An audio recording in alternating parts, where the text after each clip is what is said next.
السلام علیکم ورحمۃ اللہ وبرکاتہ۔ جس قوم کی پوزیشن یہ ہو کہ نبی کی آواز اور نبی کا ارشاد سنایا جا رہا ہو، اس وقت بھی اس کو اپنی باتوں کی فکر ہو، وہ قوم زمین پر کیسے باعزت زندگی گزار سکتی ہے؟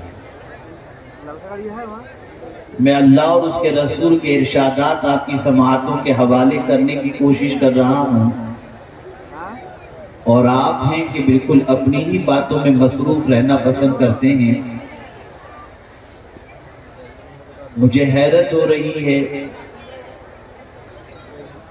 کہ صاحب ایمان ہونے کے لیے اللہ عز و جل اور اس کے رسول صلی اللہ علیہ وسلم کے ارشادات کا ادب کتنا ضروری ہے۔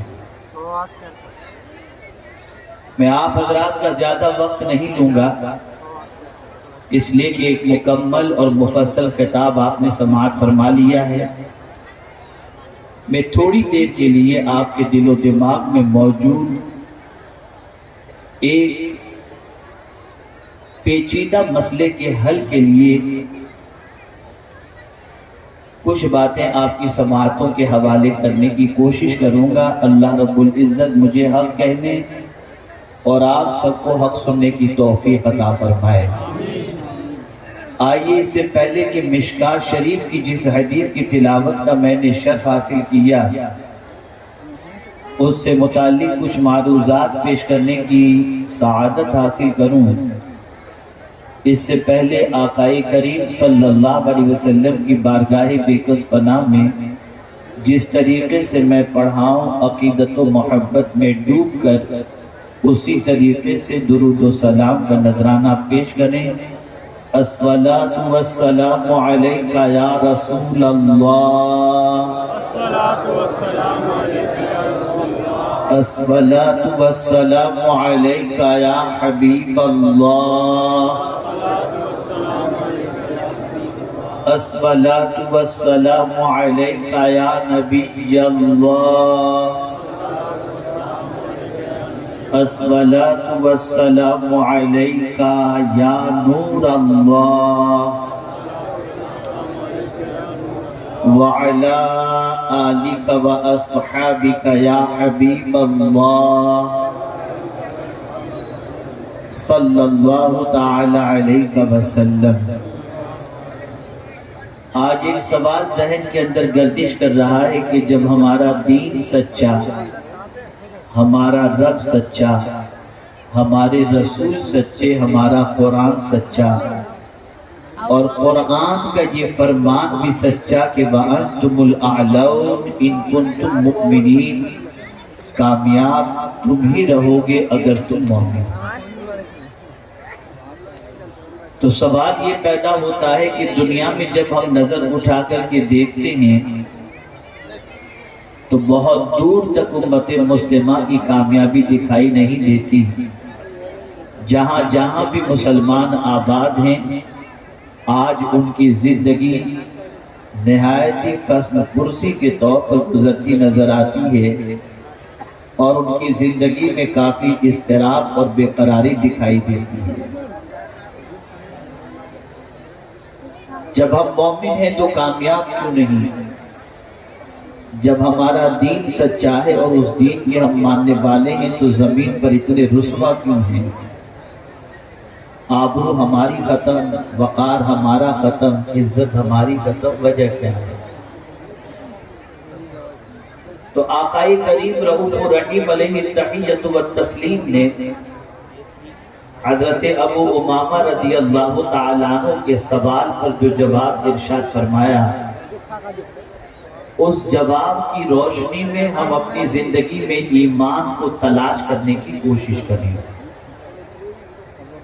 حضرت ابو امامہ رضی اللہ تعالیٰ عنہ نے رسول اعظم صلی اللہ علیہ وسلم سے دریافت فرمایا، مل ایمان،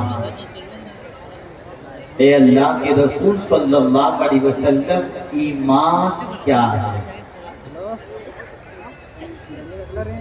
آقائے کریم صلی اللہ تعالی علیہ وسلم نے جو جواب دیا اس جواب کی روشنی میں اپنے ایمان کا ہم جائزہ لیں اور اپنے ایمان کے بارے میں غور کریں۔ آقا کریم صلی اللہ علیہ وسلم نے ارشاد فرمایا اذا سرتک حسنۃ وساءتک سیئۃ فانت مؤمن، جب تیری نیکی تجھے خوش کر دے اور تیرا گناہ تجھے بے چین کر دے، بس تو مومن ہے۔ نیکی کر کے خوشی ہو اور گناہ کر کے انسان کی طبیعت بے چین ہو جائے تو یہ مان لینا چاہیے کہ پیغمبر رحمت صلی اللہ علیہ وسلم کے فتوے کی روشنی میں ایسا انسان مومن ہے۔ آج اگر مسلمانوں کی زندگی کا جائزہ لیا جائے تو نیکی کے حوالے سے مینٹلٹی ایسی بن چکی، سوچ ایسی بن چکی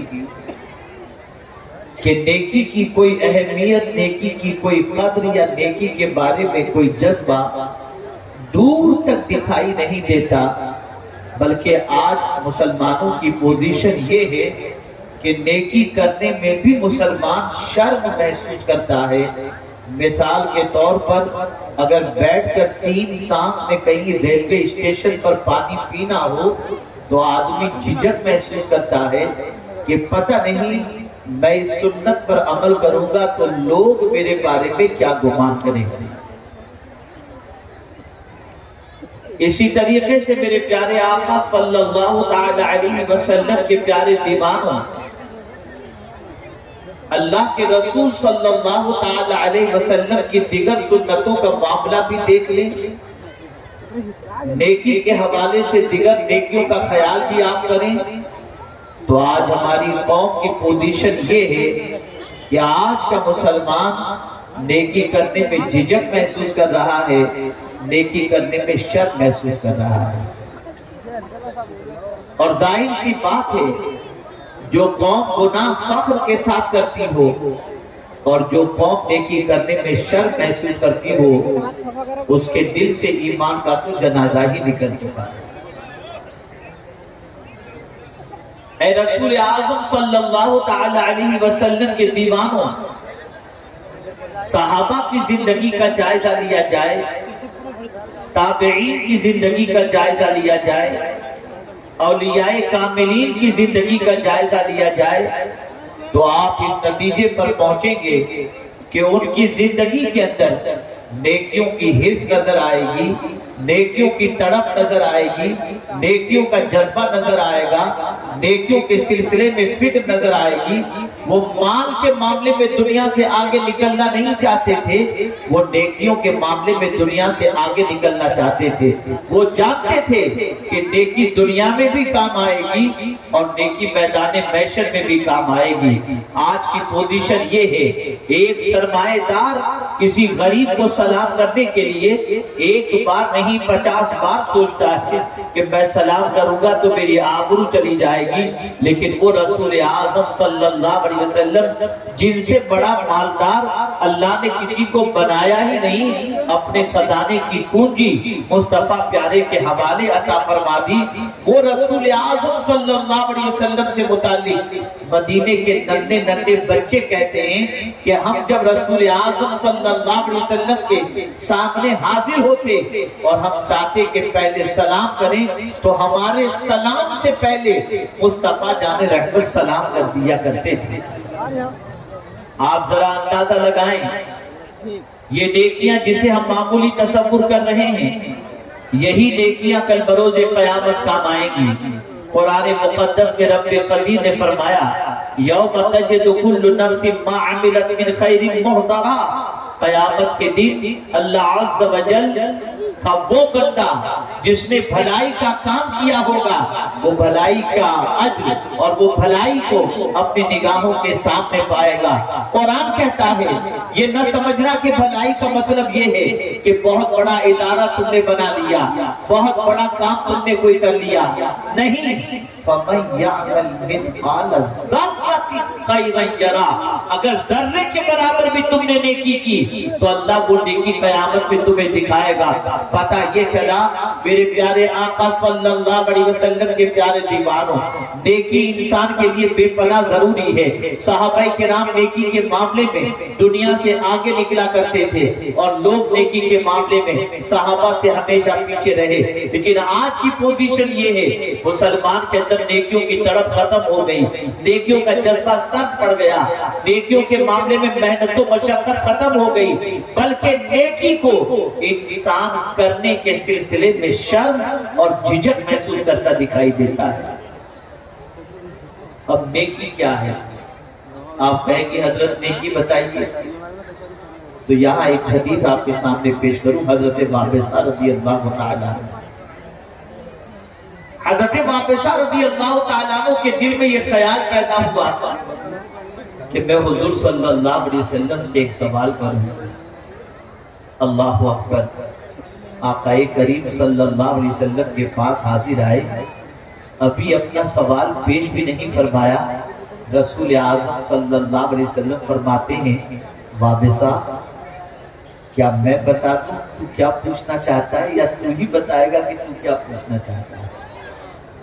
عرض کرنے لگے حضور اگر آپ بتا دیں تو سبحان اللہ۔ آقا کریم صلی اللہ علیہ وسلم نے ارشاد فرمایا وابصہ تو یہ پوچھنا چاہتا ہے کہ نیکی کیا ہے اور گناہ کیا ہے؟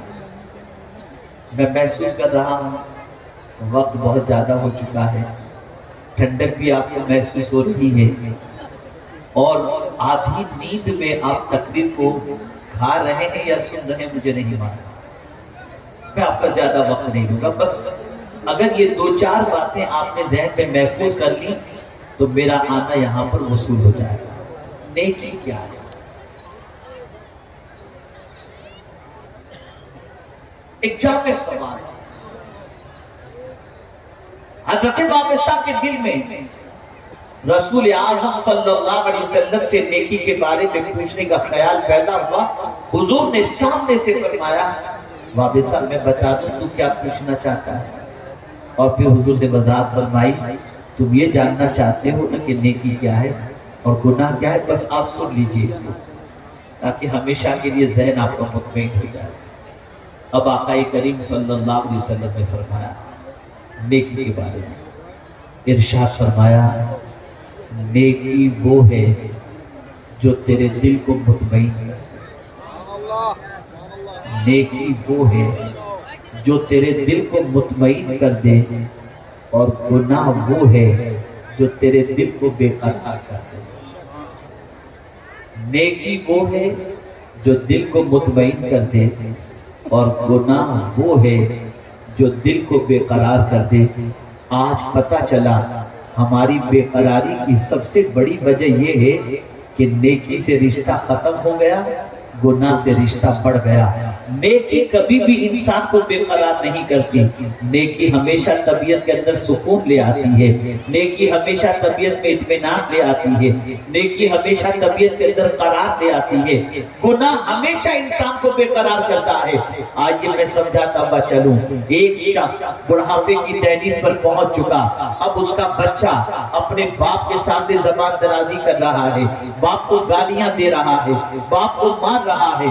اس وقت وہ باپ اپنے بیٹے کی سرکت کی بنیاد پر یہ کہتا ہوا دکھائی دے گا یہ شاید میرے جوانی کی گناہ کی سزا ہے جو آج میرے بیٹے کی طرف سے مجھے مل رہی ہے۔ انسان پر جب افتاد آنکھ پڑتی ہے تو انسان اپنے گناہوں کو یاد کرتا ہے۔ مصیبت آئی انسان کو گناہ یاد آئے، پریشانی آئی انسان کو گناہ یاد آئے۔ اسی طریقے سے میرے پیارے آقا صلی اللہ علیہ وسلم کے پیارے دیوانوں، جب انسان گناہ کرتا ہے اللہ اس کے دل سے سکون چھین لیتا ہے، اس کے دل سے قرار چھین لیتا ہے، اس کے دل سے اطمینان چھین لیتا ہے۔ میرے پیارے آقا صلی اللہ علیہ وسلم کے پیارے دیوانوں، کیا وجہ ہے کہ آج معاشرے کے اندر انسان سکون کے لیے نیند کی گولیاں کھاتا ہوا دکھائی دیتا ہے، طبیعت اس کی بے چین نظر آ رہی ہے، وجہ سب سے بڑی یہ ہے کہ اٹھتا ہے تو گناہ، بیٹھتا ہے تو گناہ، کھاتا ہے تو گناہ، سوتا ہے تو گناہ، زندگی پوری اس کی گناہوں کے دلدل میں ڈوبتی جا رہی ہے۔ اے رسول اعظم صلی اللہ تعالی علیہ وسلم کے دیوانوں، یاد رکھو نیکی سے رشتہ جوڑو۔ کیا وجہ ہے کہ آج ہماری قوم کی بچیوں کو میک اپ کے استعمال کی ضرورت پڑ رہی ہے، لوگوں کو اچھے فیس واش کی ضرورت پڑ رہی ہے، ورنہ چہرہ چمکتا دمکتا دکھائی نہیں دے گا۔ لیکن جب اللہ والوں کی زندگی کو دیکھتے ہیں تو آپ دنگ رہ جاتی ہے۔ ان کی زندگی میں اضطراب نظر نہیں آتا، ان کی زندگی میں بے قرار نظر نہیں آتا، وہ تو تلوار کے سائے میں بھی پرسکون دکھائی دیتے ہیں، وہ تو مصیبتوں میں بھی مطمئن نظر آتے ہیں۔ وجہ سب سے بڑی یہ ہے کہ ان کی زندگی میں نیکیوں کی کثرت، کتنی نیکیاں۔ میرے غوث پاک رضی اللہ تعالیٰ عنہ کو دیکھو، صرف 5 وقت کی نماز نہیں پڑھتے تھے، بلکہ روزانہ غوث پاک 1000 رکعت نفل پڑھ کر اپنے غلاموں کو دس کر رہے تھے، غلاموں ذرا جس غوث کے دامن کو نہ چھوڑنے کی تم بات کر رہے ہو، ذرا اس غوث کی رات کا بھی تو تم جائزہ لے۔ نیکی طبیعت کے اندر قرار لے آتی، نیکی طبیعت میں سکون لے آتی ہے۔ اسی لیے آپ دیکھیں اللہ والوں کی زندگی کا جائزہ لیجئے۔ ایک مرتبہ درود شریف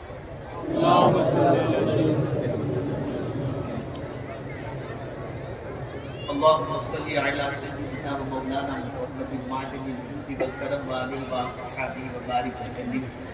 میرے لیے بڑا مشکل ہوتا ہے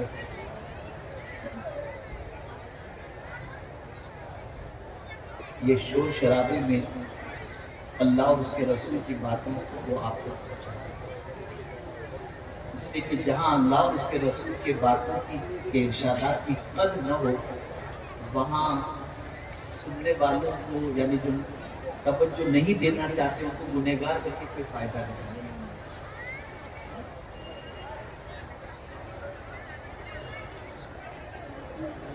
آپ جانتے ہیں قرآن میں اللہ کا وجل نے کیا فرمایا؟ یا ایھا الذین آمنوا لا تقولوا راعنا وقولوا انظرنا واسمعوا۔